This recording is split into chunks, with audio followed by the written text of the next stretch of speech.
नमस्कार. Shriram time news मध्ये मी गायत्री परदेशी आपलं स्वागत करते. सुरुवातीला पाहूया 24 तासातील ताज्या घडामोडी. या बातमीपत्राचे प्रायोजक बॉम्बे हँडलूम हाऊस, पॅनासॉनिकचे Shriram appliances, Sona tiles studio आणि सत्याला वाचा फोडणारे दैनिक श्रीराम भूमी. धुळे जिल्ह्यातील कोरोनाबाधितांची संख्या 27 वर, 6 जणांचा मृत्यू. देवपुरातील एकविरादेवी स्मशानभूमीत कोरोनाबाधितांच्या अंत्यसंस्कारास स्थानिकांचा विरोध, रुग्णवाहिकेवर दगडफेक. शिंदखेडा शहरातील 14 माजी सैनिक कोरोनाच्या पार्श्वभूमीवर उतरले रस्त्यावर. धुळे जिल्ह्याची खरीप हंगामपूर्व आढावा बैठक नियोजन सभागृहात संपन्न. फागणे येथील सर्व स्वस्त धान्य दुकानात ग्राहकांची लूट. धुळे जिल्हा भारतीय जनता पार्टीतर्फे पालकमंत्र्यांना निवेदन. डांगुर्णे येथे 28 वर्षीय तरुण कोरोना पॉझिटिव्ह आढळल्यामुळे स्थानिक प्रशासन हादरले. नंदुरबार जिल्ह्यातील 1000 ते 1200 मजुरांची वैद्यकीय तपासणी करून त्यांना पोहोचवले गावी. आणि पिंपळनेर येथील मानव रुहानी केंद्रातर्फे साक्री तालुक्यातील गावांमध्ये किराणा साहित्याचे वाटप. आता बातमीपत्र विस्ताराने. धुळे येथील श्री भाऊसाहेब हिरे शासकीय वैद्यकीय महाविद्यालय व सर्वोपचार रुग्णालयात गुरुवारी धुळे शहरातील एका तरुणीचा व शिंदखेडा तालुक्यातील तरुणाचा कोरोना विषाणूचा अहवाल पॉझिटिव्ह आल्यामुळे जिल्ह्यातील कोरोनाबाधितांची संख्या 27 वर पोहोचली आहे. धुळे येथील श्री भाऊसाहेब हिरे शासकीय वैद्यकीय महाविद्यालय व सर्वोपचार रुग्णालयात गुरुवारी 2 रुग्णांचे कोरोना विषाणूचे अहवाल पॉझिटिव्ह आल्यामुळे जिल्ह्यातील कोरोनाबाधितांची संख्या 27 वर पोहोचली आहे. त्यात शिंदखेडा तालुक्यातील डांगुर्णे येथील 28 वर्षीय तरुणाचा तर धुळे शहरातील 19 वर्षीय तरुणीचा समावेश आहे. गेल्या 2 ते 3 दिवसात धुळे जिल्ह्यात कोरोनाबाधित रुग्णांच्या संख्येत वाढ झाली नव्हती. नाशिक येथे उपचार घेणारी एकता हाऊसिंग सोसायटीतील महिला कोरोनाबाधित आढळल्यामुळे जिल्ह्यातील कोरोनाबाधितांची संख्या 25 झाली होती. गुरुवारी शिंदखेडा तालुक्यातील डांगुर्णे येथील 28 वर्षीय तरुण व धुळे शहरातील 19 वर्षीय तरुणीचा कोरोना अहवाल पॉझिटिव्ह आल्यामुळे रुग्णसंख्येत वाढ होऊन 27 वर पोहोचली आहे. यात 6 जणांचा मृत्यू झाला आहे. हिरे वैद्यकीय महाविद्यालयाच्या सर्वोपचार रुग्णालयाबाबत यापूर्वीच संभ्रम निर्माण झाला आहे. त्यातच गुरुवारी पुन्हा कोरोनाबाधित रुग्ण आढळल्यामुळे भीतीचे वातावरण निर्माण झाले आहे. रुग्णालयाच्या व्यवस्थापनाने कुठलीही दिरंगाई न करता दैनंदिन अहवाल प्रसिद्धीसाठी उपलब्ध करून देण्याची मागणी होत आहे. साक्री येथील 80 वर्षीय कोरोनाबाधित वृद्धाचा मृत्यू झाल्यामुळे त्याच्यावर देवपुरातील एकविरादेवी स्मशानभूमीत अंत्यसंस्कार करण्यासाठी शव घेऊन गेलेल्या रुग्णवाहिकेवर अंत्यसंस्कारास विरोध करीत नागरिकांनी दगडफेक केल्याची घटना बुधवारी रात्री 12 वाजेच्या सुमारास घडली. श्री भाऊसाहेब हिरे शासकीय वैद्यकीय महाविद्यालयाच्या सर्वोपचार रुग्णालयात कोरोनाबाधित साक्री येथील 80 वर्षीय वृद्धाचा बुधवारी पहाटे मृत्यू झाला. मयतावर देवपुरातील एकविरादेवी स्मशानभूमीत अंत्यसंस्कार करण्यास नागरिकांनी प्रखर विरोध करीत शव आणलेल्या रुग्णवाहिकेवर दगडफेक केल्याची घटना बुधवारी रात्री 12 वाजेच्या सुमारास घडली. देवपुरातील एकविरादेवी मंदिर परिसरातील स्मशानभूमीत कोरोनाबाधित मयतांवर अंत्यसंस्कार करू नये अशी मागणी परिसरातील नागरिकांच्या वतीने माजी नगरसेवक कैलास चौधरी यांनी मनपा प्रशासन व गृहमंत्र्यांना केली होती. कोरोनाबाधित रुग्णांवर येथे अंत्यसंस्कार झाल्यास दाट लोकवस्तीमुळे कोरोनाची साथ पसरू शकते, म्हणून इतरत्र अंत्यसंस्कार करण्याची मागणी करण्यात आली होती. तरीही बुधवारी रात्री पोलीस बंदोबस्तात रुग्णवाहिकेत शव अंत्यसंस्कारासाठी स्मशानभूमीत आणण्यात आला. त्यामुळे नागरिकांनी विरोध करीत हुल्लडबाजी केली व काहींनी रुग्णवाहिकेवर दगडफेक केल्यामुळे रुग्णवाहिका चालक जखमी झाला. जमाव हिंसक होत असल्याचे पाहून पोलिसांनीही बळाचा वापर करीत सौम्य लाठीचार्ज करून गर्दी पांगवली. तरीही अंत्यसंस्काराला प्रखर विरोध होत असल्याचे पाहून कोरोनाबाधित रुग्णाचा मृतदेह साक्रीला हलवण्याचा निर्णय घेण्यात आला. तेथे रात्री 3 वाजता मयतावर अंत्यसंस्कार करण्यात आले. कोरोनाबाधित रुग्णाचा मृत्यू झाल्यानंतर त्याच्यावर अंत्यसंस्कार करण्यासाठी देवपुरातील अमरधाम आणि वडजाई रोडवरील दफनभूमीची जागा निश्चित करण्यात आली होती. परंतु देवपूर अमरधाम येथे नागरिकांनी विरोध दर्शवल्यामुळे शेवटी अंत्यसंस्कार कोठे करावे असा प्रश्न प्रशासनाला पडला आहे. आता महानगरपालिकेने दक्षता घेण्याची काळजी सोडून दिलेली दिसते. महानगरपालिका म्हणजे कोविड हा जीवाणूला उत्पत्ती घालण्यासाठी धुळे महानगर शहरामध्ये अशी वातावरण निर्मिती होतीये की जेणेकरून कोविडचा महाभयंकर रोग फैलायला पाहिजे. धुळे शहरातल्या दाट वस्तीच्या भागामध्ये देवपूर अमरधाम इथे असा कोण अधिकारी आहे ज्याने सांगितलं की परत याच स्मशानभूमीमध्ये एवढी विरोध असताना याच स्मशानभूमीमध्ये हे प्रेत साक्रीचं प्रेत इथे जाळण्यासाठी आलं आणि त्यातनं नागरिकांचा उद्रेक झाला. नागरिकांनी अँब्युलन्सला त्रास देण्याचा प्रयत्न केला. मलाही फोन आले. मी तुरंत इथे आलो. हिरे साहेबांनी परिस्थिती एकदम चांगली हाताळली, नागरिकांना कंट्रोलमध्ये ठेवलं आणि मी आलो आणि मी पण नागरिकांना समजवण्याचा प्रयत्न केला. त्या मध्यभागातनं नागरिक घरोघरी चालले गेले. पण धुळे शहराला अशांत करण्याचा प्रयत्न हा धुळे महानगरपालिकाच करते का, असं मला संशय येतोय. या उद्देशाने मी महानगरपालिकेला एक विनंती करतो की मी कालच गृहमंत्र्यांना पत्र दिलंय, तरी आपण आज हे पेशंट इथे पाठवण्याची गरज नव्हती आणि एवढ्या लोकांना त्रास देण्याची गरज नव्हती. आमच्याकडे दाट वस्ती आहे. पहिले ज्या वस्तीमध्ये आलेला जो पहिला पेशंट होता त्या पेशंटला बेवड्यांकडनं जी शौकीनांकडनं जी डेड बॉडी जाळण्यात आली, त्यांना दवाखान्यात क्वारंटाईन करण्यात आलेलं नाहीये अजून बी. ते लोक वस्त्यांमध्ये फिरतायत. नागरिकांमध्ये घबराट आहे आणि महानगरपालिकेचं काम असतं की नागरिकांना दिलासा द्यायला पाहिजे, त्यांना समजवायला पाहिजे किंवा त्यांची धास्ती जी ती दूर करायला पाहिजे. पण स्वतःच महानगरपालिका वेळोवेळी हे काम गलत काम करत आहे. याचे परिणाम भविष्यामध्ये महानगरपालिकेला भोगावे लागतील.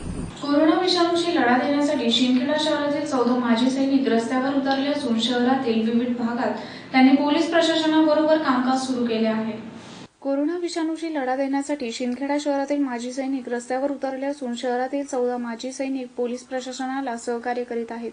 कोरोना या महामारीचा सामना करण्यासाठी जिल्ह्यासह शिंदखेडा शहरातील माजी सैनिकांनी पुढे यावे असे आवाहन राष्ट्रवादीचे संदीप बेडसे यांनी केले होते. त्यास सकारात्मक प्रतिसाद म्हणून शहरातील 14 माजी सैनिक पोलीस प्रशासनाच्या खांद्याला खांदा लावून काम करीत असल्यामुळे व ही सेवा विनामूल्य असल्यामुळे माजी सैनिकांचे कौतुक होत आहे. सदर सैनिकांमध्ये भाऊसिंग गिरासे, प्रकाश परदेशी, संजय पानपाटील, रवींद्र अहिरे, बाबूलाल जगदाळे, देविदास कोळी, प्रकाश पाटील, प्रमोद बोरसे, चंद्रकांत पाटील, प्रमोद गुरव, नंदलाल साळुंखे, जगदीश पाटील, DR गिरासे, AR अलाउद्दीन या माजी सैनिकांचा समावेश आहे. तहसीलदार साहेबराव सोनवणे, मुख्याधिकारी देवेंद्रसिंह परदेशी, पोलीस निरीक्षक दुर्गेश तिवारी यांनी त्यांचे आभार मानले आहेत. परिस्थिती उद्भवली आहे. ती परिस्थिती स्थानिक प्रशासनाला हाताळण्यासाठी शिंदखेडा तालुक्यातील माजी सैनिकांनी या ठिकाणी विशेष सहभाग नोंदवलेला आहे. या ठिकाणी त्यांच्या सहभागातून शहरामध्ये विशिष्ट भागामध्ये जिथं तिथं अडचण आहे त्या ठिकाणी बंदोबस्त व्यवस्थितरित्या केला जातो आहे. यासाठी पोलीस प्रशासन, महसूल प्रशासन, आरोग्य सेवा आणि त्याचबरोबर माजी सैनिकांचा यामध्ये सहभाग असल्यामुळे आता ही लढाई व्यवस्थितरित्या लढण्यासाठी आवश्यक मनुष्यबळ या ठिकाणी प्राप्त झालेलं आहे. धुळे जिल्ह्यातील सर्व माझ्या माजी सैनिक बांधवांना माझा सप्रेम नमस्कार. आपण सर्वांनाच माहिती आहे, कोरोना विरुद्धचा लढा अतिशय तीव्र होत चाललेला आहे. संपूर्ण देश संकटात आलेला आहे. कोरोनाचं संकट आपल्या धुळे जिल्ह्यावरती सुद्धा मोठ्या याच्यात उभं राहिलेलं आहे. त्यापासून आपला बचाव करण्यासाठी महाविकास आघाडीचं सरकार सोबत धुळे जिल्हा प्रशासन आपले कसोशीचे प्रयत्न करत आहेत. आपणास एकच विनंती आहे, ज्या पद्धतीने आपण सैन्यात असताना देशाची सेवा केली आणि देशाची सेवा करत असताना सैन्यामध्ये आपण जे डिसिप्लिन, शिस्त पाळत होतात, त्या शिस्तीची गरज आज या कोरोनाच्या विरुद्ध लढाईमध्ये खूप महत्त्वाची आहे. ज्या पद्धतीने राष्ट्रवादीचे लोकप्रिय आमदार आदरणीय रोहितदादा पवार यांच्या कर्जत जामखेड विधानसभा मतदारसंघात जे माजी सैनिक होते त्यांनी लष्कराचा गणवेश पुन्हा आपल्या अंगावर चढवून पोलीस दलाला साथ देण्यासाठी, पोलीस दलाचे हात बळकट करण्यासाठी कोरोनाविरुद्धच्या लढाईमध्ये उतरलेले आहेत. त्याच पद्धतीने माझी आपणास विनंती आहे, आपण सुद्धा या धुळे जिल्ह्यातील कोरोनाविरुद्धच्या लढाईमध्ये पोलीस दलाचे हात बळकट करण्यासाठी स्वतःहून मैदानात या, जेणेकरून आपण सैन्यामध्ये पाळलेली शिस्त या कोरोनाच्या लढाईमध्ये खूप उपयोगी येईल. प्रशासनाला त्याचा मोठं सहकार्य होईल आणि जनतेला कोरोनापासूनचा सुटकेचा निश्वास त्यानिमित्ताने टाकता येईल. एवढीच माझी आपणास कळकळीची विनंती आहे. पुनश्च एकदा मी आपणास कळकळीचं आवाहन करतो, आपण या लढाईमध्ये सामील होण्यासाठी स्वतःहून जिल्हा प्रशासनाकडे संपर्क साधा आणि या कोरोनाविरुद्धच्या लढाईत पोलीस दलाला सहकार्य करा, ही नम्र विनंती. धन्यवाद. धुळे जिल्ह्याची खरीप हंगामपूर्व आढावा बैठक जिल्हाधिकारी कार्यालयातील नियोजन सभागृह येथे पालकमंत्री अब्दुल सत्तार यांच्या अध्यक्षतेखाली गुरुवारी संपन्न झाली. यात शेतकऱ्यांना लागणारे बियाणे, खते, कीटकनाशके याबाबत केलेल्या नियोजनाचा आढावा घेण्यात आला. धुळे जिल्ह्याच्या खरीप हंगामपूर्व बैठकीचे जिल्हाधिकारी कार्यालयातील नियोजन सभागृह येथे गुरुवारी आयोजन करण्यात आले होते. बैठकीच्या अध्यक्षस्थानी पालकमंत्री अब्दुल सत्तार हे उपस्थित होते. जिल्हा कृषी अधिकारी विवेक सोनवणे यांनी आढावा बैठकीत बियाणे, खते यांच्या उपलब्धतेबाबत माहिती दिली. मागील 5 वर्षातील महिनानिहाय पर्जन्यमान कृषी विभागामार्फत राबवण्यात आलेल्या महत्त्वपूर्ण योजना यांचा आढावा घेण्यात आला. नैसर्गिक आपत्तीविषयी माहिती, कृषी निविष्ठांची आवश्यकता व उपलब्धतेच्या अनुषंगाने केलेले नियोजन, गुणवत्ता नियंत्रक विषयी माहिती, बियाणे उपलब्धता व बियाणे बदलाचा दर, खत पुरवठ्याचे नियोजन, कीटकनाशके व अवजारे, कृषी पंपासाठी वीज जोडणी इत्यादी विषयांवर आढावा घेण्यात आला. यावेळी जिल्हाधिकारी संजय यादव, खासदार डॉ. सुभाष भामरे, पोलीस अधीक्षक चिन्मय पंडित, आमदार मंजुळा गावित यांच्यासह विविध खात्यातील अधिकारी उपस्थित होते. यावर्षी आपण नियोजन केलेलं आहे 4,00,000 हेक्टरचं. त्यासाठी आवश्यक असणारे सर्व पूर्वतयारी कृषी विभागाने प्रशासनाच्या मार्गदर्शनाखाली केलेली आहे. यावर्षी सर आपण कापसाचं जे आहे, कारण की 4,89,000 हेक्टर क्षेत्रापैकी 2,25,000 हेक्टर क्षेत्र हे कापूस पिकाखाली असते. म्हणजे मेजर पीक आपल्या धुळे जिल्ह्यामध्ये कापूस हे आहे. त्यामुळे यावर्षी आपण कापसाची उत्पादकता ही 480 किलो प्रति हेक्टरी निश्चित केलेली आहे. पुन्हा जर पाऊस वेळेवर सुरू झाला तर निश्चितपणे आपण याच्यापेक्षा जास्त साध्य करू शकतो. सर, यासाठी आवश्यक असणारं बियाणं 4,90,000 हेक्टर क्षेत्रासाठी आवश्यक असणारं बियाणं वाहनी आहे, म्हणजे पीक नाही. आपण डिपार्टमेंटला मागणी केली होती. डिपार्टमेंटनं आपल्याला 100% अलॉटमेंट दिलेला आहे. यापैकी मेजर पीक जे आहे कापूस पिकासाठी आपल्याला 11,00,000 पाकिटांची आवश्यकता होती. 11,00,000च्या आधीच आपल्याला 14,43,000 पाकिटं खात्याने मंजूर केली. त्यापैकी 2,00,000 पाकिटं सर जिल्ह्यामध्ये उपलब्ध झालेली आहेत. अधिकारी किंवा मंत्री महोदयाला काही बोलायचं असेल तर जरूर आम्ही बोलू, परंतु आमदार साहेबांनी मांडलेल्या विषयावर गांभीर्याने तुम्ही लक्ष द्यायला पाहिजे. योगायोगाने आपण हे जे बोललो त्यानंतर बजेट आला. बजेट नंतर हे जे संकट आलं, या संकटामुळे काही थांबलेलं असेल. आपण जे पैसे आहेत ते पैसे नियोजनबद्ध देणारे खरेदी करण्याचा अधिकार जिल्हाधिकारी महोदयांनी आणि MSCBच्या चीफ इंजिनियरनी किंवा AC ने बसून तो ताबडतोब निर्णय घ्यावा, कारण की हा महत्वाचा निर्णय. योगायोगाने आपण मीटिंग घेतली आणि दुसऱ्या वेळेस आमचा बजेट सेशन चालू झाला. आम्ही त्या बजेट सेशन मधून आलो तर हे घेऊन आलो, जे जगामध्ये देशामध्ये त्याचा थोडा प्रभाव आला आणि त्याच्यामुळे संकटाच्या काळामध्ये पूर्ण देश आहे, राज्य आहे. सर, त्याच्यामध्ये MSCB तांब्याच्या ताराची पूर्वी कसं होतं तर MSCB करत होती. आता प्रायव्हेट कॉन्ट्रॅक्टरला त्याला टेंडर दिलेलं आहे. त्या माध्यमातून त्यांनी सांगितलं की मी उपलब्ध करून दिले. यांचं बोलणं आहे का नव्हते. त्यांनी म्हणले की मी उपलब्ध करून दिले, आता आमच्याकडे आहे. नाही म्हणजे पण पूर्वी कसं होतं काही तांब्याचे तार असतील, हे असतील किंवा फ्यूज कॉल असतील, हे सर्व म्हणजे पोल पासून ते डीपी पर्यंत MSCB करत होती. आता 3 कंपन्या वेगवेगळ्या झाल्या. त्याचे प्रायव्हेट टेंडर होतात आणि प्रायव्हेट टेंडरचा जो टेंडर देणारा जो सप्लाय करणार असतात त्याचा कंट्रोलिंग पॉवर घे आहे. मी असं बोलू.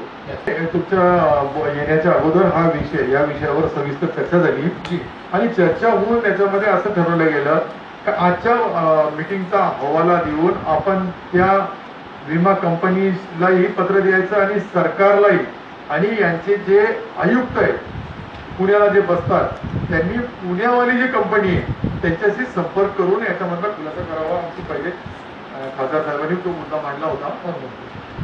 धुळे तालुक्यातील फागणे येथील सर्व स्वस्त धान्य दुकानात शासन आदेशाची पायबंदी करीत शिधापत्रिका धारकांना कमी अन्नधान्य दिले जात असून रीतसर पावतीही भेटत नसल्याची तक्रार ग्रामस्थांतर्फे करण्यात आली आहे. धुळे तालुक्यातील फागणे येथील 4ही स्वस्त धान्य दुकानात शासन आदेशाचे पालन न करता ग्राहकांना कमी अन्नधान्य दिले जात असून रीतसर पावतीही दिली जात नसल्याची तक्रार ग्रामस्थांतर्फे करण्यात आली आहे. याबाबत अधिक माहिती अशी की फागणे येथे गरिबांना अन्नधान्य वाटपासाठी 4 स्वस्त धान्य दुकान आहेत. कोरोनाच्या पार्श्वभूमीवर ग्राहकांना अन्नधान्याची गरज असल्यामुळे व शासनाने स्वस्त धान्य दुकानामार्फत अन्नधान्याची सोय केल्यामुळे स्वस्त धान्य दुकानांवर गर्दी वाढत आहे. यामुळे काही धान्य दुकानदार शासन निर्णयाला बगल देऊन ग्राहकांना कमी धान्य देत असल्याच्या तक्रारी वाढत आहेत. कमी धान्य देणे व त्याबाबत पावतीही न देणे असे प्रकार होत असल्यामुळे नागरिकांनी पुरवठा अधिकारी व दक्षता समितीकडे तक्रारी केल्या आहेत. परंतु स्वस्त धान्य दुकानदारांचे हात लांबपर्यंत असल्यामुळे त्यांच्यावर कारवाई होत नसल्याची बाब समोर आली आहे. कारवाई होत नसल्यामुळे नागरिकांनी पंचायत समिती सदस्य आत्माराम सूर्यवंशी यांच्याकडे धाव घेऊन आपली कैफियत मांडली आहे. याबाबत जिल्हा पुरवठा अधिकारी यांनी जातीने लक्ष घालून न्याय मिळवून देण्याची मागणी करण्यात आली आहे. पांगणे गावामध्ये आतापर्यंत बरेचदा मी रेशन दुकान आमची मिसेस जाते, तर ते रेशन घेताना तर आतापर्यंत कुठल्याही कमी प्रकारचं धान्य आम्हाला मिळतं. पण मी आता मध्यंतरी रेशन दुकानावर गेलो, त्यांना सांगितलं की दिव्यांगांना लाईनीत न उभं राहता तुम्ही त्यांना अगोदर प्रायोरिटी म्हणे दिव्यांगांना धान्य द्यावं. तर माझ्या मिसेस जवळजवळ बरेच लांब उभे होते आणि उन्हात उभे होत्या आणि कुठल्याही प्रकारचं सोशल डिस्टन्स हा तिथं पाळला गेलेला नव्हता. मी स्वतः डोळ्यांनी पाहिलं. मी त्या रेशन दुकानदाराला सांगितलं की मला माझ्या मिसेसला अगोदर तुम्ही द्या. तर त्यांनी म्हणे नाही, आमचा तसं काही कुठले आम्हाला आदेश नाही येत आणि आम्हाला कोणी सांगितलं नाही, तर आम्ही जे लाईनीप्रमाणे जे असेल त्या पद्धतीने आम्ही राशन घेऊ. तर असा आतापर्यंत हा भोंगड कारभार चालूच होता आणि आतापर्यंत आम्हाला धान्य कमीच मिळत होतं, तर कोणी ओरड करत नव्हते. पण आता जो कोरोनाचा काळ चालू आहे, आता आम्हाला धान्याची अत्यंत गरज आहे आणि त्यासाठी आम्हाला पुरेपूर धान्य मिळालं पाहिजे आणि धान्य घेतल्याची पावती मिळाली पाहिजे, जेणेकरून आम्हाला ते पावती उडून कळेल की आम्हाला धान्य किती, आम्ही कुठल्या योजनेमध्ये बसतोय ते पण दिसतं आणि कुठल्या प्रकारचं धान्य किती किलो मिळतं आणि काय रेटने मिळतंय. आमच्याकडून जास्त आतापर्यंत पैसे घेतले जात असतील, पण आता हा साखर होऊ नये तर ते शासनाने त्याची दखल घ्यावी आणि अशा रेशन दुकानदारावर समज द्यावा, नाहीतर त्यांच्यावर कडक कारवाई करा, जेणेकरून या येणाऱ्या काळामध्ये कुठल्या लाभार्थ्याला हे लुबाडलं जाणार नाही. शेतकरी बांधवांना फळ, भाजीपाला, अन्नधान्य इत्यादी शेतीमाल शासनाने खरेदी करावा व परराज्यातील कामगार व मजूर यांना तात्काळ परत आणण्याची व्यवस्था करावी, अशी मागणी धुळे जिल्हा भारतीय जनता पार्टीतर्फे पालकमंत्र्यांना निवेदनाद्वारे केली आहे. शेतकरी बांधवांना फळ हा शेतीमाल व भाजीपाला, अन्नधान्य इत्यादी शेतीमाल शासनाने खरेदी करावा व परराज्यातील कामगार व मजूर यांना तात्काळ परत आणण्याची व्यवस्था करावी, अशी मागणी धुळे जिल्हा भारतीय जनता पार्टीतर्फे पालकमंत्री अब्दुल सत्तार यांना निवेदनाद्वारे केली आहे. निवेदनात म्हटले आहे की संपूर्ण भारतात कोरोनाच्या पार्श्वभूमीवर दिनांक 23 मार्च पासून लॉकडाऊन सुरू आहे. अशा परिस्थितीत शेतकरी बांधव मोठ्या संकटात सापडला आहे. अहोरात्र काबाड कष्ट करून शेतकरी बांधवांनी पिकवलेला शेतीमाल केळी, टरबूज, पपई, द्राक्षे, आंबा, डाळिंब, गहू, ज्वारी, मका, बाजरी, हरभरा, दादर इत्यादी शेतीमाल शासनाने हमी भावानुसार खरेदी करावा. सध्या परिस्थितीत शेतकरी बांधवांचे रब्बी हंगामाचे उत्पादन मोठ्या प्रमाणावर झालेले आहे. मात्र लॉकडाऊनची परिस्थिती असल्यामुळे भांडवल टाकून उत्पादित केलेला शेतीमाल विक्री करण्याची व्यवस्था नाही. तसेच शेतमाल विक्री करण्यास प्रशासनाकडून अडचणी येतात. शेतीमाल परपेठेत विक्रीसाठी परवानगी स्थानिक पातळीवर सोप्या पद्धतीने व तात्काळ मिळणे आवश्यक आहे. मात्र असे होत नाही. त्यामुळे शेतकऱ्यांचा उत्पादित केलेला शेतीमाल विक्री होत नाही. फळे व भाजीपाला नाशवंत आहेत, ते साठवण्यासाठी शेतकरी बांधवांकडे कोणतीही व्यवस्था नाही. म्हणून शेतीमाल राज्य शासनाने खरेदी करून शेतकरी बांधवांना न्याय द्यावा. तसेच परराज्यातील कामगार व मजूर यांना तात्काळ आपल्या राज्यात आणण्याची व्यवस्था करून त्यांची वैद्यकीय तपासणी करून घरी सोडण्याची व्यवस्था करावी, अशा मागण्या करण्यात आल्या आहेत. यावेळी जिल्हाध्यक्ष नारायण पाटील, कामराज निकम, अरविंद जाधव, देवेंद्र पाटील, विजय पाटील, संग्राम पाटील, पंकज कदम, बापू खलाने, नथू वारुळे आदी उपस्थित होते. आज आपल्या धुळे जिल्ह्याचे पालकमंत्री माननीय सत्तार साहेब या ठिकाणी खरीप आढावा बैठकीसाठी आले होते आणि भारतीय जनता पार्टीच्या माध्यमातून शेतकऱ्यांच्या, शेतमजूर, गोरगरीब ज्या सर्वसामान्य लोकांना ह्या करोना विषाणूमुळे ज्या काही अडचणी येत होत्या त्या संदर्भात भारतीय जनता पार्टीच्या माध्यमातून आम्ही सर्व भारतीय जनता पार्टीचे प्रमुख कार्यकर्ते या ठिकाणी त्यांना एक निवेदन दिलं. मग शेतकऱ्यांचं केळी असेल, पपई असेल, डांगर असेल, टरबूज असेल आणि हमी भावाने शासनाने खरेदी सुरू केली पाहिजे. हरभरा असेल, गहू असेल, दादर असेल, ज्वारी असेल, या अशा सर्व समस्या घेऊन एक निवेदन आम्ही या ठिकाणी दिलेलं आहे आणि माननीय पालकमंत्री महोदयांनी सांगितलं की तुमच्या निवेदनाचा आम्ही या ठिकाणी विचार करू आणि लवकरात लवकर त्या गोष्टींवर कशा पद्धतीने समस्या सोडवता येतील असं आश्वासन दिलेलं आहे. आणि आम्ही शासनाच्या माध्यमातून एवढीच विनंती करतो की या संकटासमयी या शासनाने आणि प्रशासनाने या सर्व जिल्ह्यातील शेतकरी असेल, शेतमजूर असेल, सर्वांना मदत करावी अशीच आम्ही त्यांना या निवेदना माध्यमातून विनंती केलेली.